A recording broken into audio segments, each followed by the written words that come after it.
এই কি আপনারা? আরে এনে কি করতেছেন? নাউজুবিল্লাহ। আরে ছাইড়া দেন ভাই। হুজুর, আপনি যদি দেখেই ফেলাইছেন কোনো ঝামেলা করেন না, আপনিও ভাগ পাইবেন। আপনি সিরিয়াল 3। আস্তাগফিরুল্লাহ। নাউজুবিল্লাহ ভাই, আরে ছাইড়া দেন। জাহান্নামে হইবেন, আল্লাহর গজব পড়বো ভাই। এই পাগলটা ধর।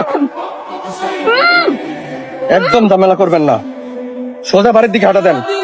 হুজুর বইলা ছেড়ে দিলাম, নাইলে দুটো পর দিয়ে দিতাম। ধন্যা শয়তানের দল, পালাইতে চুস্কান। এ নাই, আপনার কোনো চিন্তা নেই। সামনের দল পালাইছে। আল্লাহর কাছে হাজার শুকর, আল্লাহ আমার সঠিক সময় এনে পৌঁছাইছে। আপনি করিম মিয়ার মাইয়া আসিয়া না? আরে মা মরা মাইয়া, আপনার আব্বাই কই? আব্বা মেলা দূরে হাটে কাপড় বেচতে গেছে। বেচতে বেচতে বেশি রাত হয়, বাড়িতে আসে নাই। আমি বাড়িতে একা ছিলাম, সেই সুযোগে শয়তানের দলরা আমার এখানে ধরে নিয়ে আসছে। আচ্ছা, আপনার আব্বার নাম্বার দেন, আপনার আব্বারে দ্রুত বিষয়টা জানাই দিব। না না, আব্বারে কিছু জানেন না। উনি মাত্র খায়া মসজিদে ঘুমাইছে। মানুষটা অসুস্থ, এত রাইতে বাড়িতে আসতে পারবে না। খালি খালি চিন্তা করবো। তাইলে আপনি একা বাড়িতে থাকবেন কেমনে? শয়তানের দল তো আবার আইবো। আল্লাহ বর্ষা হুজুর, আপনি বাড়িতে যান। আচ্ছা ঠিক আছে, চলেন আপনাকে বাড়ি পর্যন্ত দিয়ে আসি। হুজুর, আপনার অনেক ধন্যবাদ। আপনি তাইলে বাড়িতে যান। হ্যাঁ, যদি আবার আহে, যদি খারাপ কিছু হয়, আমি আল্লাহর কাছে কি জবাব দেবো? আমি সারা রাত এখানে বইয়া পাহাড় দিতেছি। আমি থাকতে আপনার কোনো ভয় নেই। সাপ মোল্লায় লাঠিটা বাড়ি দেবার পাশাটা লাল করে ফেলাইছে, আর প্রতিশোধ নিতে হবো। চলেন। হ, 3 জন আছি, চল। এই সুযোগে হুজুরের পিছন দিক দিয়ে গিয়া আটকা মাই শুরু করে দেই, তারপর মজাই মজা।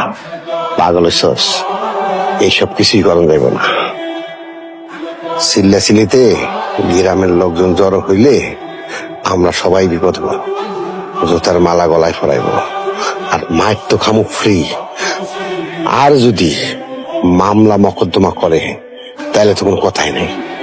মেম্বার সাহেব, ওই মোল্লারে মারার জন্য এটাই মুখ্যম সময়। আমার মাথা কিন্তু পুরো গরম হয়ে আছে। মাথা ঠান্ডা কর, সকাল হইতে দে, তারপরে ওই মোল্লার আমি দিয়ে নেব। আল্লাহর দোহাই লাগে, হুজুরে সাইডা দেন। হুজুরে কিছু কইরেন না।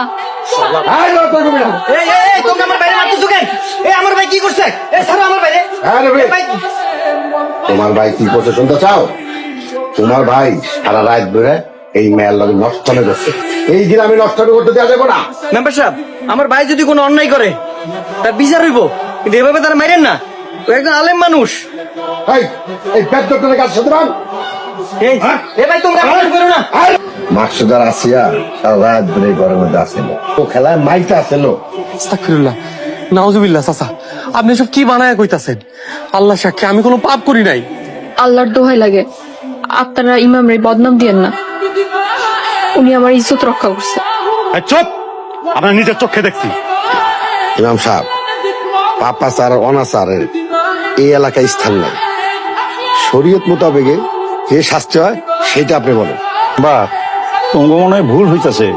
আমার মেয়ে এরকম কাজ করতে পারে না। আল্লাহরে ভয় করেন। কোন নারীকে মিথ্যা অপবাদ দিলে পরকালে কঠিন শাস্তি ভোগ করুন। ইমাম সাহেব, মাকসুদ যদি কোনো অন্যায় করে তাহলে দেশে আইন আছে, আইন অনুযায়ী তার শাস্তি হইব। কিন্তু এমন অন্যায় বিচার আমি মানি না। তোমরা যদি আমার কথা না রাখো তাহলে তোমাকে আমি এক ঘোরা করুম। ইমাম সাহেব, শরীয়ত মোতাবেকে যে শাস্তি হয় সেই শাস্তির কথা বলেন। ওদেরকে বিয়ে করায় দেন। ওরা যদি বিবাহে রাজি থাকে তাহলে শাস্তি মওকুফ হয়ে যাবে। আমি আমার ভাইয়ের পক্ষ থেকে সম্মতি দিলাম। কাকা, আপনার কোনো আপত্তি আছে? না বাবা, আমার কোনো আপত্তি নাই, আমি রাজি আছি। আলহামদুলিল্লাহ, আলহামদুলিল্লাহ। তাহলে বিয়ের ব্যবস্থা করেন। ইমাম সাহেব, আপনার এই মতামতটা দেয়া আমার পছন্দ হয় না। তোরা আমার সাথে আয়। তুমি আছো?